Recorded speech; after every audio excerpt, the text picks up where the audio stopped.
Hey bestie, so lots to update you on. The song got denied. I'm going to talk about how I respond to emails, which is a little bit, Look, I'm a bit of a fiery person. Let's just be honest. When I don't get my way, I'm pretty fiery, right? And we spoke about this yesterday. High IQ, stupidity pisses me off sometimes, but it's not stupidity. I don't look at people and be like, "Oh, you're stupid." Point is, the song Coming for Kanye got denied. It got denied 2 days ago. They're like, you need to clear a license because we've detected that it uses a sample. Now, it does use a sample, and I bought the beat or the actual license from a person that produces the music, and they said it's going to be fine, and they said if the song begins to go really, really viral, then I'll need to give a percentage to the original sample maker. Fine, no worries. No problems. This person creates a lot of music, so I trusted the person. Fantastic. I send an email, I'm like, this has happened again. I've missed the release date again. This was meant to happen. What's going on? Push this through immediately. Yes, the sample is cleared. Everything's covered. Fine, right? In a bit of just tonality. I wasn't using my calmness and being like, okay, no, it is cleared, everything's covered, everything's fine.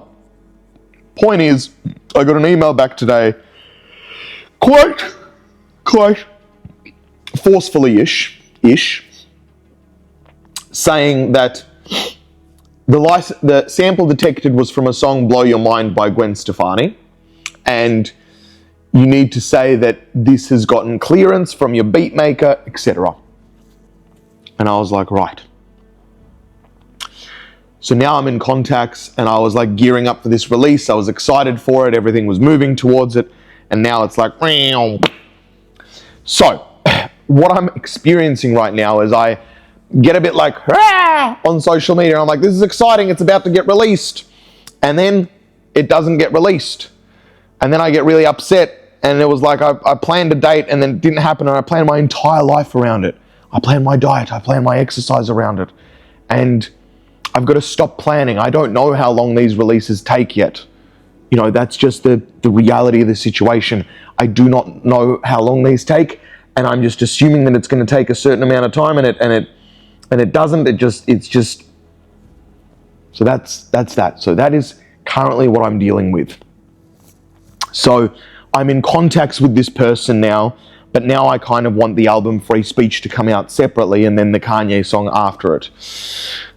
Which is not ideal because Free Speech, the album for me, is more private, more personal. It's more sacred. It's the guitar, it's the voice, it's everything. And the Coming for Kanye is a vibe for sure, but it's a playful vibe. It's a fun vibe, but it has the virality potential. Point is, it's all over the shop. Did I start my diet today? No. Did I make another excuse for myself today? Yes. Am I beating myself up around it? No, which is a positive.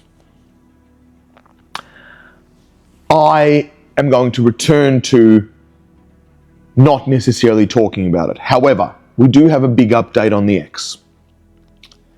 Big update.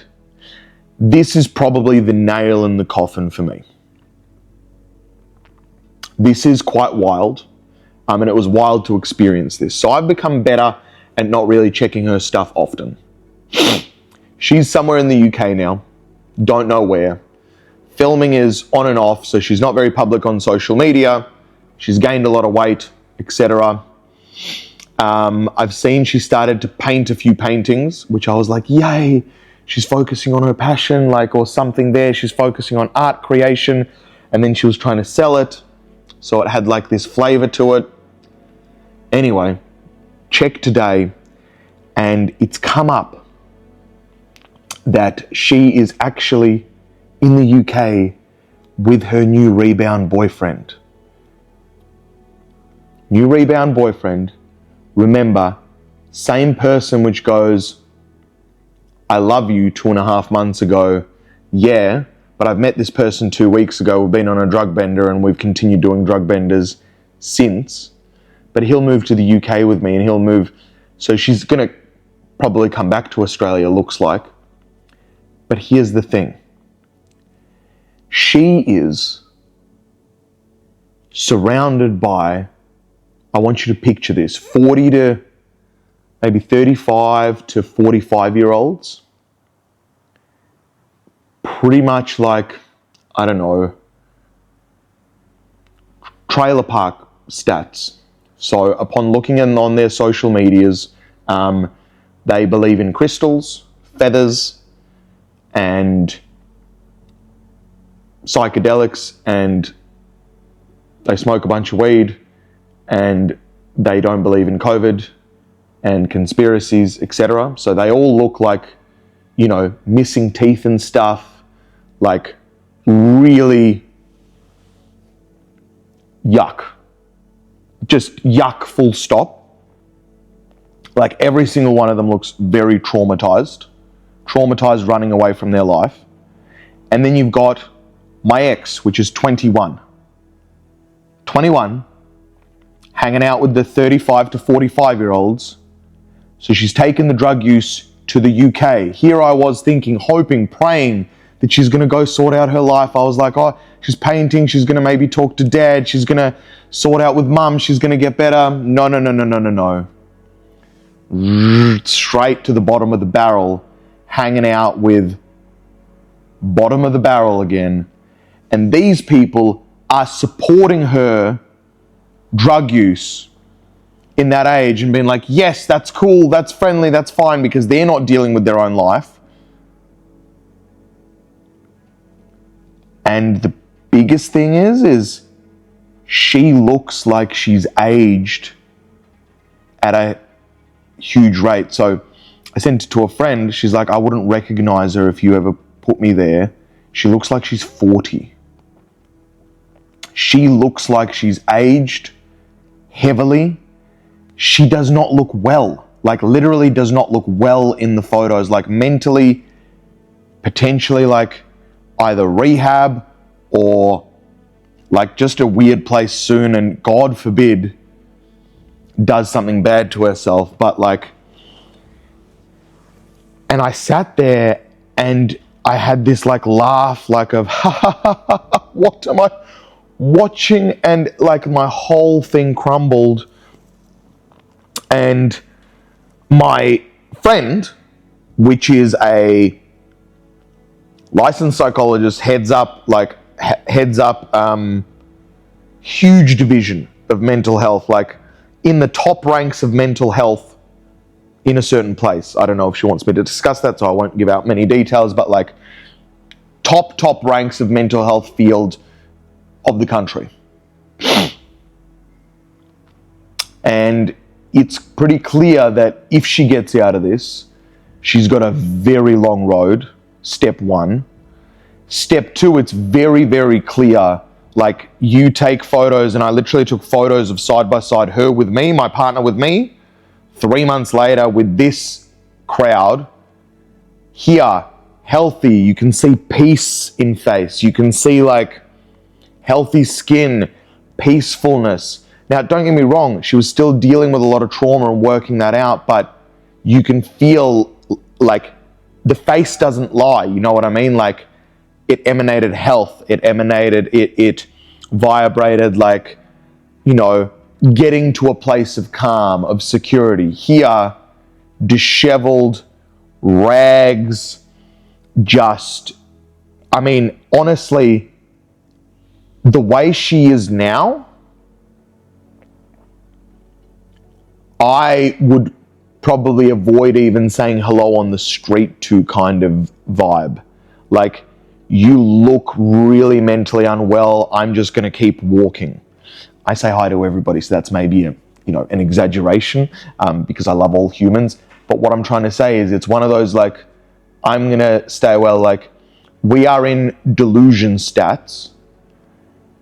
And what really upsets me, and I've gone out on social media and I said, I hope that none of the people that are encouraging this behavior ever meet me, because I will put all their trauma on show and I will tell them the facts and the truth. Because how are you okay with this? How is her new crack husband okay with if you're coming out that you have autism and ADHD and you're overdosing and you're supporting this behavior and you're doing it, like, it's such selfish, horrible behavior. I don't mind substances. I use them responsibly, I believe, 99% of the time. With us, when we were together, when I saw any signs of no, I said, I'm not having fun, no one's having fun, you're not well, we're not doing anything. No, like as in, we're going to focus on health, therapy, cool. Therapist has everybody has pointed the fingers saying, hey, you got to work through this stuff, it's okay. No, she's been surrounded in a place which is just supporting her. Horrific. Now, a couple of things. She's actively threatened me months ago, 2.5 months ago, it's a threat, whatever it is. Basically, the threat was, I love him. He will move to the UK with me where you wouldn't, for example. And I need less of a man than you. And I don't care. I'll even if I have to see you on billboards, I'll deal with it, but I'm not watching your YouTube. Screaming. She's like, I understand, I'm the healer child. I'm designed to heal people. Babe. So, she's done that. I've contacted her entire family. Everybody that knows her with any sense of brain cell left, saying, hey, she doesn't want me chatting. I'm really concerned for her as an individual. Not me with her. That ship sailed. Concerned with her as an individual. Please look after her. No one's given a fuck. Maybe she's threatened her family as well. Cool. Which she's done before.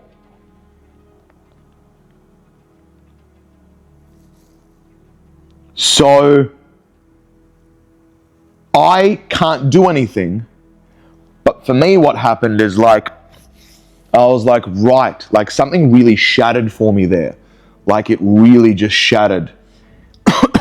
I think what I was like holding on to the possibility of her, like, because she was so close to dealing with the trauma, so close. She was that close. In fact, that's probably, in hindsight, we were that close to dealing with the trauma that probably in hindsight, that's why she left. That's why she called it quits. We were right there. She had planned the conversation. Her mum was about to do a transformational course to really have open and honest communication about her childhood and to begin to fix and mend that relationship. And in hindsight, looking at that, that's probably what's been avoided. It's like, jump out, quit everything, smash drugs, freak out, rah. And her whole mission was like, she's like, I just want to be happy. I don't want anything negative.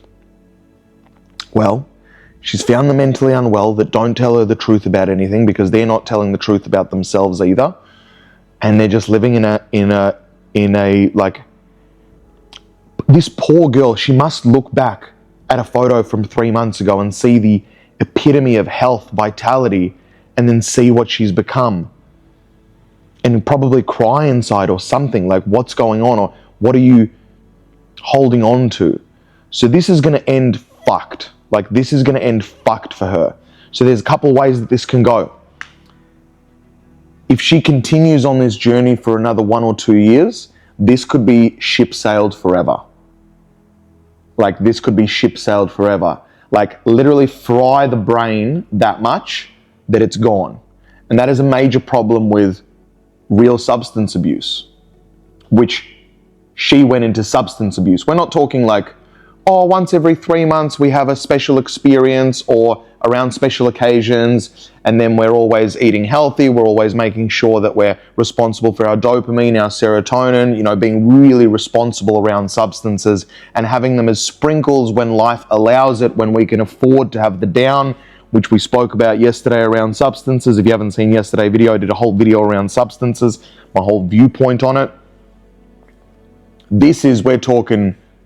We're on 7, 8th month binges with a couple of days break to pretend like you're okay. So that's where, that is where she's at in her journey. And what cracked for me is like, I've been holding on to this like, oh, we're similar, and we are similar. Our brains are similar. There's a difference. I've had the courage my whole life, not my whole life, I probably didn't have courage when I was younger, to confront all my shit and work through all of it. And I've come out here and there's still more to confront. Where she's actively resisting that as even a concept and go, what I'm going to create is I'm going to create a tight narcissistical bubble where the only thing that enters is positive things.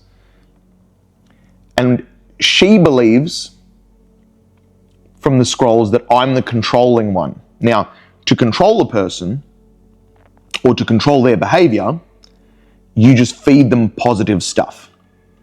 You feed them positive stuff, right? Because here's what you do. You're like, oh my God, you're so good at that. Oh my God, you're so good at that. Oh my God, that was so good. Oh my God, that was so good. Oh my God, that was really awesome. That was really awesome.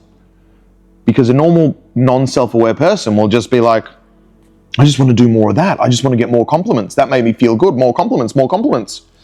I read this quote a couple of days ago as like, the journey to the top or to success feels like hell.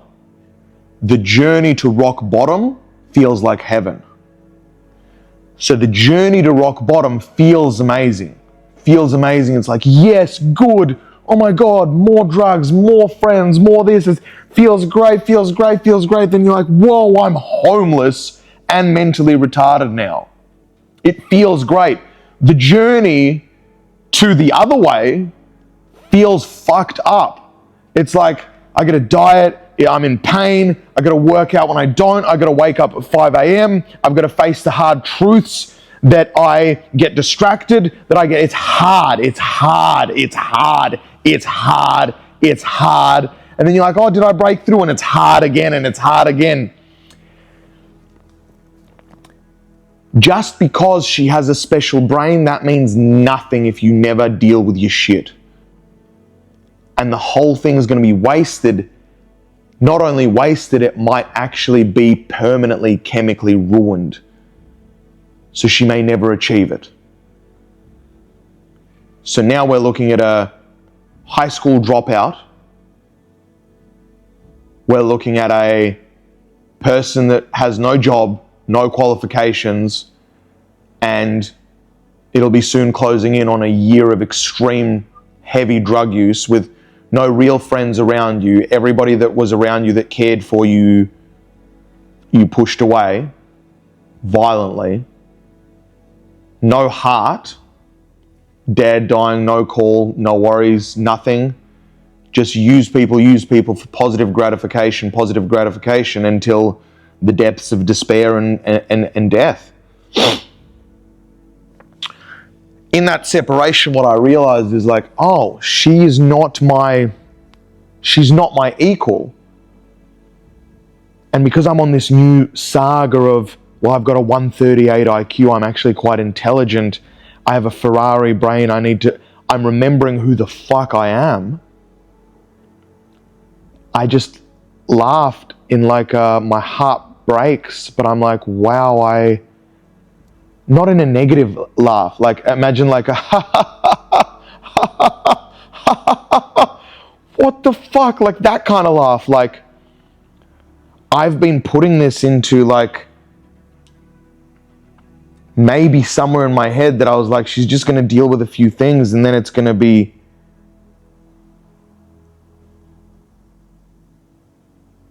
there is no concept of this is very far gone. So I think this is the real separation. No, I'm not interested in other women, but this is the real separation. And it's like, whoa, I'm out. Like, I'm out. if I would cross the street or not speak to you outside because you're vibrating now like a real dank, real messy, like you are, I'm out. Like, I'm out. Peace be with you. I hope you don't die. I'll pray for you occasionally. But also, like, if you don't have the courage, you don't have the courage. And if you're never going to face anything, you're never going to face anything. Like, you don't have courage to face anything. You're like, the point is that whole bloodline is, you know, where she's come from as cowards in general. They don't face anything. And if she continues that, that is her circle. And now that the boyfriend's there, like, there'll be this point of like, well, I found a boy that I can manipulate, because she's manipulating him. Like, as she told me, she's like, I need somebody that is like less of a man, that just sees me for just amazing, and that's all. And like, and we'll have babies with him, etc. And then she's going to baby trap him, and then she's going to, these are things that she's saying. She's not saying baby trap, but that's it. Like, this may be her. Like, wow.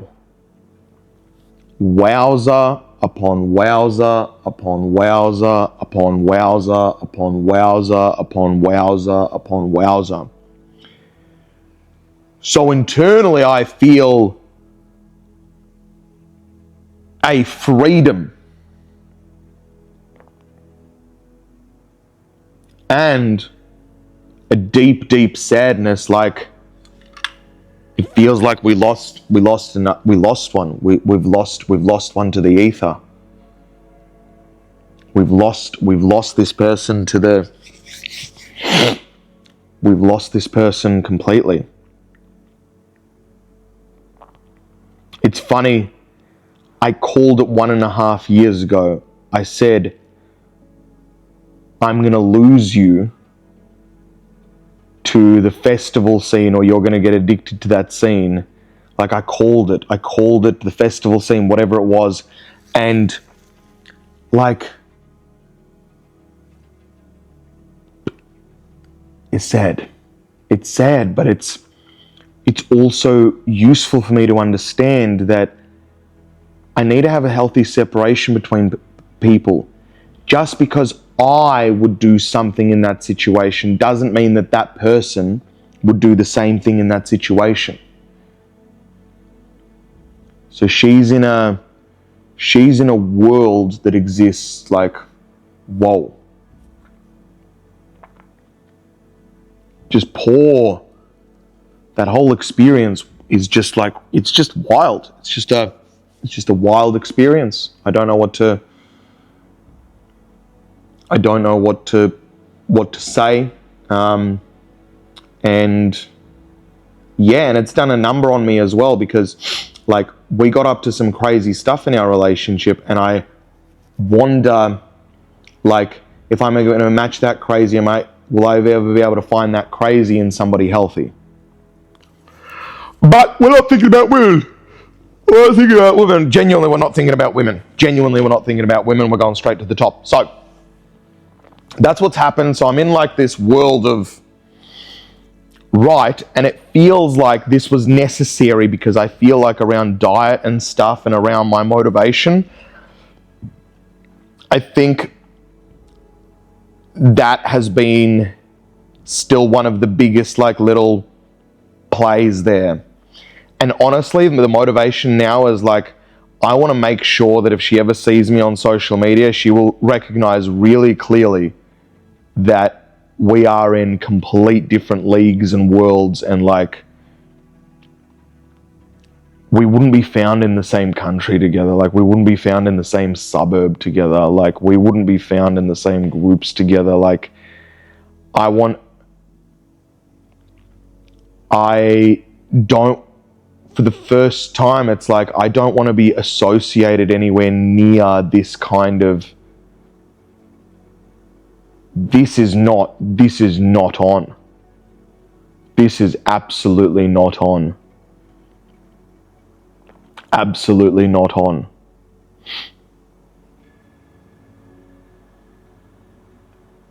So that's what's happened. That's what's happened. I think this is quite major. There's a level of thing that's come out that's like, wow, and I think this is quite huge. So I'm pretty excited for it. But it's also coming off the back of somebody's that's in real deep pain, and that really hurts me. And she's being used while she's using the other people. It's this weird cycle of just crap. Just, wow. I don't associate with that. I'm not sorry.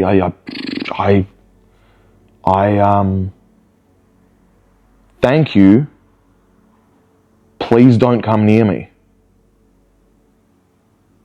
And that's weird because I love the person, but also I loved her brain. I loved there was the trauma. And if she doesn't confront her trauma, which was clear in our relationship, relationships don't work for her, or nothing works for her. I'm not going to be, that's it. That's really it. And poor girl. So we stand up and we fight and we rise again. So that's the update. Love you very much. Thank you for being with me thus far. It does feel like now we're in a place of, okay, we're really moving into a whole new direction. But now we're turning on the Ferrari brain and we're going to go get what we want. So I'm excited for that. I'm excited to now like, what separated that for me is she used to say so many things about me. And I listened because I've got the anxious attachment, because I was like, oh, I really loved her brain. I was like, maybe she's right. She was like, you just got to be happy all the time. She's like, never focus on the bad or anything like that. Just avoid all negative, avoid yourself. Like all these things that, without her knowing, all these little things that she said, that I listened to her because I respected her brain so much. And why did I respect her brain so much? Because I saw massive capabilities and I was like, you probably care for me. So I listened to the woman that cares for me, and she's sent me down this fucking weird path of whatever the fuck. So yeah, time to unravel that shit and remind myself of who I am and raise the bar. Simple. So yeah, I love you. Have the best day ever wherever you are. Thanks for listening, bestie. And I'll see you tomorrow. Peace.